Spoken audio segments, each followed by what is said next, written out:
Today we're going to be looking at the iconic Roland TR-808 with market prices approaching $8,000 in some cases. It begs the question, is it still worth it?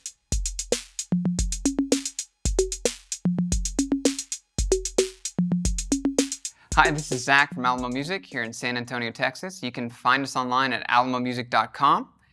If you haven't already, hit that subscribe button, turn on your notifications, and hit the like. This is our Sound Lab channel where we go over all things music technology related, vintage synths, modern synths, vintage drum machines. We do a lot of segments such as Is It Worth It or The Synths That Time Forgot. And today we are going over the TR-808 and asking the question, is it worth it? You know, I looked up this morning the prices on these, and on eBay I found like 3 or 4 going for about $8,000. On Reverb seemed like they were going for about 5 to 7. And you know, the question in my mind is always, is it worth it at that price? You know, I think a lot of people look at it and they're like, wow, that is insane. Is that a good investment? Outside of from a collector standpoint, like, is it an instrument that's still usable? Is it what's the deal? So in order to answer that question, I think we need to look at the history of the instrument and also kind of the context of when it came out and where it kind of progressed through in music history in order to understand why it's priced the way it is. And then we also need to look at how it sounds, what the feature set is compared to other vintage drum machines, as well as kind of modern equivalents or modern tributes or things that are kind of like the TR-808 or try to be like the TR-808, and kind of say, from a musical standpoint, does it hold its value? From a historical standpoint, is it hold its value? And then ultimately, I think there's pros and cons, and really it comes down to the individual decision of, yeah, I think it's worth it, I'll add it to my collection, or no, I don't think it's worth it. So a little bit about the history of the TR-808. There's been a lot of content. I think there's even a documentary about the 808 that Roland produced. But it's interesting, it was a commercial failure. It came out in the early 80s, I think 1980, and it came out as a kind of cheaper alternative to what Linn drums and Oberheim drums, what those drum machines were doing, which were more sample-based, and the TR-808 took a different approach. It took kind of oscillators and made synthesized drum sounds. And it was a lot less expensive than those other alternatives, but it didn't really catch on with music production at the time of its release. People were not happy with it as a substitute for a drummer. And that was kind of how it was built. And so the Roland, it had good reviews that came when the magazines at the time that would review musical instrument products. It got good reviews, but it really just didn't do well commercially. And so by, I think, 1983, Roland ran out of parts and stopped making it. And there's only about 12,000 made, and it kind of found its way into pawn shops. It found its way into kind of budget basements, various areas, and you could pick one up for $100. And so what happened was a bunch of young musical entrepreneurs from the time picked these up out of drum in different places and began create a whole new genre of music, which is really hip hop. So that the TR-808 is kind of synonymous with early hip hop, and it became kind of the godfather, the Stratocaster, so to speak, of hip hop, and still is to this day in many. I just think that's what people kind of, if you ask people what is the most iconic instrument in hip hop, I think most people would say the TR-808. And so the artists that have used it, I mean, pretty much, it's probably been used by more than any other instrument in the last 40 years for drums. The TR-808 is kind of the ubiquitous one have been there, from kind of classic artists, Marvin Gaye, to more modern artists, Kanye West, Usher, 9 Inch Nails. You know, this has been used in so many iconic tracks in the last 40 years. And what's interesting is it wasn't just used as a drum machine, you know, a sequence drum machine. It was used the sounds in it were each individually, in many cases, just sampled. They would the bass drum is a classic example. The low end frequencies on the bass drum are so loved that people will find the right tune, throw it through some effects, sample it, and use that as kind of a bass sample. And so many of the sounds on here have been sampled and just used and taken and put into another context, in addition to just straight drum patterns programmed and used in songs. It's really, and I've even seen a video. I even saw a video of someone making samples from pressing the buttons on and turning the knobs on the instrument itself. Kind of clever. So the amount of sounds that have been created outside of even just the sounds that are in it from sampling, and it's kind of been exhausting. I mean, it's exhausting. It would take up a whole minute, 30 minutes of video probably to go through every artist and every song and every sound that has come out of this instrument. So that's kind of a little bit of the history on it. The instrument itself is interesting. It's very heavy. It's back from the era. It's coming out of the 70s with Roland, where they still used a lot of metal in their actual in the actual units themselves. They're very heavy, very it's like a tank, as opposed to some of the later units that were made primarily of plastic. So it's built like a tank. It's heavy.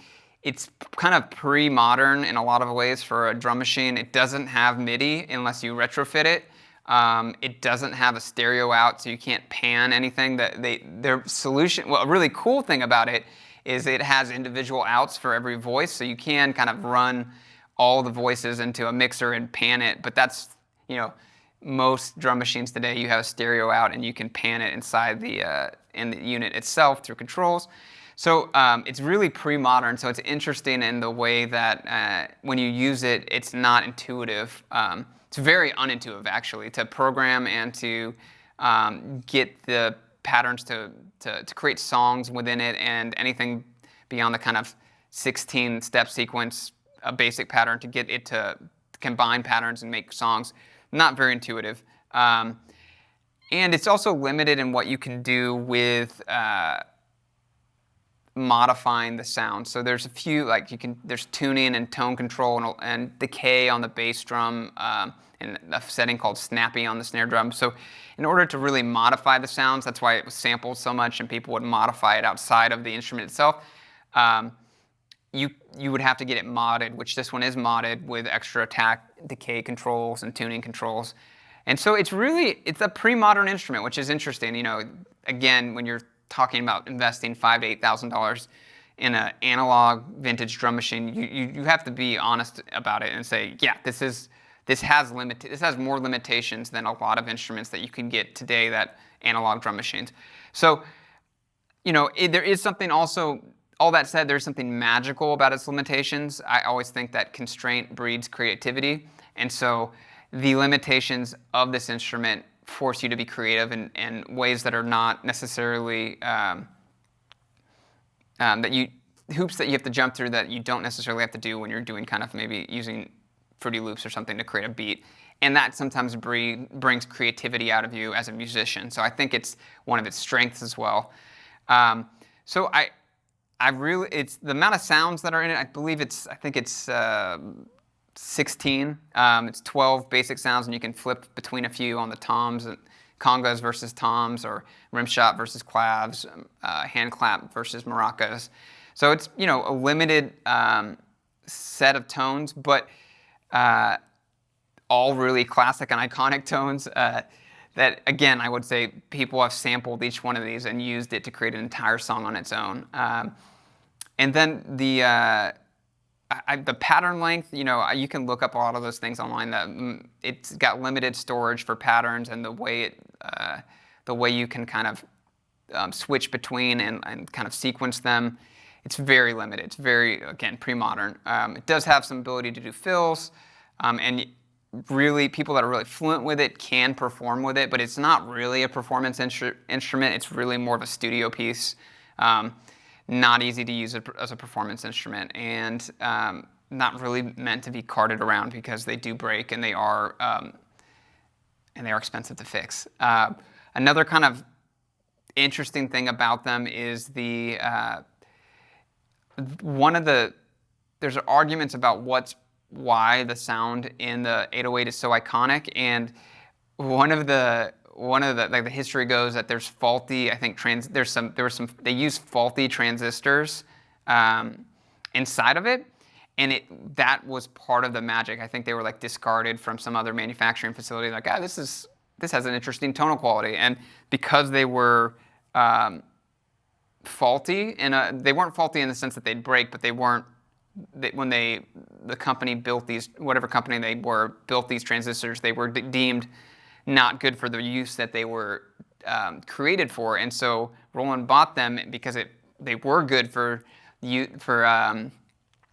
synthesizing the sound that's found in this instrument. But once they ran out, because it was like using it was using a quirky piece of equipment, they weren't able to make more. They couldn't go back to the company and say, hey, just make more of this XYZ thing. It was like it was the seconds of this XYZ thing. And so no one's ever been able to really recreate this, because it was made, that was part of kind of like it's part of its aura, part of its kind of history, is that no one can really remake that exact chip because it was a faulty chip in the first place.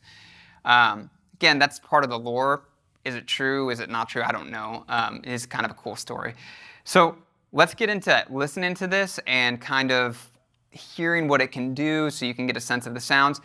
Each one of these sounds different because of their age and because of mods or not having mods. You know, if you listen to this one versus another one, it would sound completely different. So that's also part of their magic. They each have a kind of unique tone and history.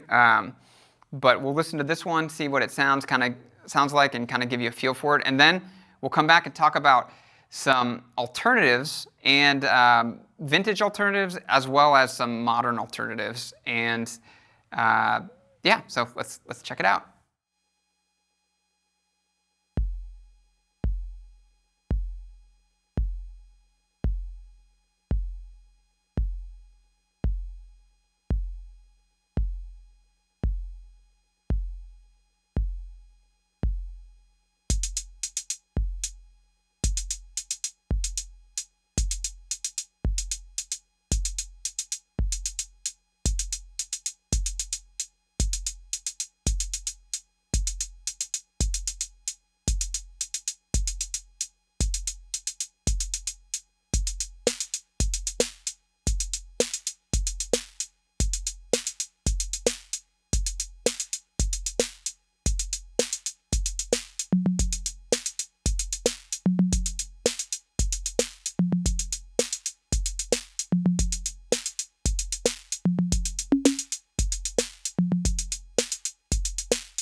So for me, there is a magic playing on a TR-808. Its character, the way you can almost, it has almost an aura to it when you're listening. You can hear the presence of the circuitry. Literally, doesn't turn all the way down, and it, just the, I don't know if it's the age. I don't know if they sounded like that new, but they just have this kind of general aura and warmth.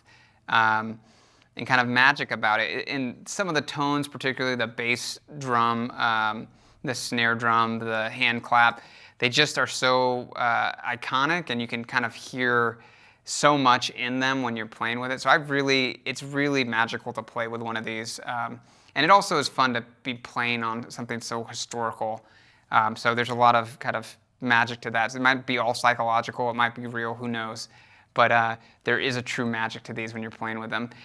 And, I guess, when I'm looking at this from a value standpoint and asking myself the question, would I spend $8,000 to own one of these? I guess there's two ways to look at it. One, from a historical standpoint, if I'm interested in owning a piece of history and kind of collecting something so iconic, I could see the price is the price, and the supply kind of dictates what people are willing to pay. And collector's items are really irrational in some ways, and you can't really control pricing. And so if it's the price, it's the price. So I think from a collector standpoint, I guess you can't really argue with it. People are willing to pay what they're willing to pay.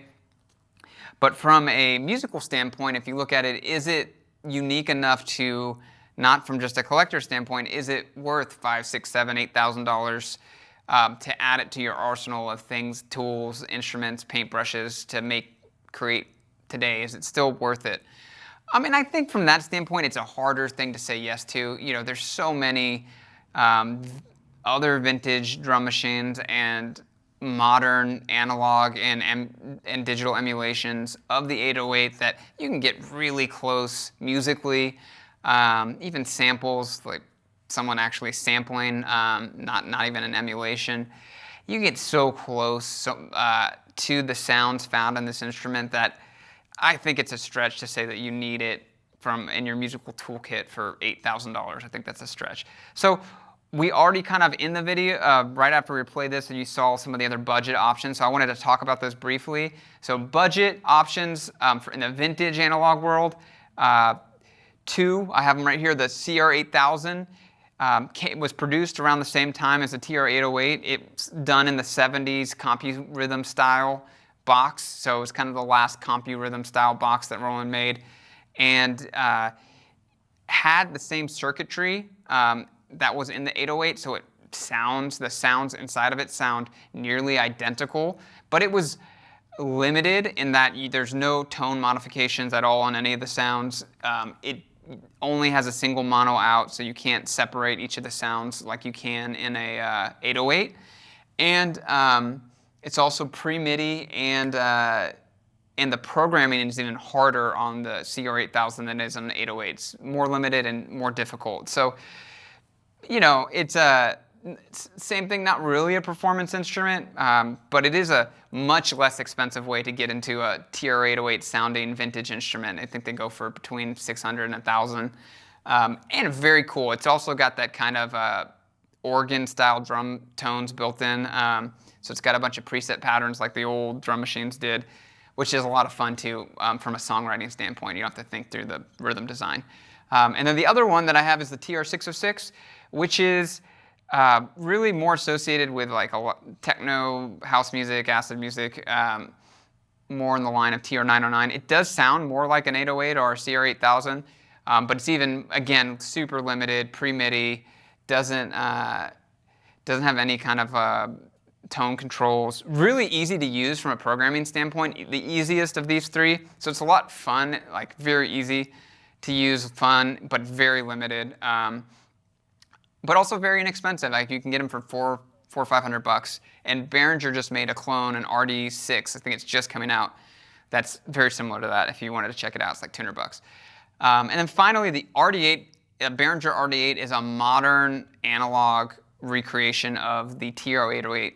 And you saw that in the video too. Very awesome piece. It is more designed to be, it fixes the performance problem. It's much more of a performance oriented instrument than the TR-808. very cool way to get into a modern, inexpensive drum machine that's analog as well. Doesn't sound exactly like it, but it's pretty close and pretty awesome. And then Roland, of course, makes the TR-808 and their VST Roland Cloud drum machines, which get you really close to that as well. So hope you enjoyed the video. If you have any thoughts, do you think it's worth $8,000? Do you think it's crazy to pay that? Do you have one? Did I mess up on any of the specs or kind of history? Would love to hear your thoughts below. Leave a comment, and we'll talk soon.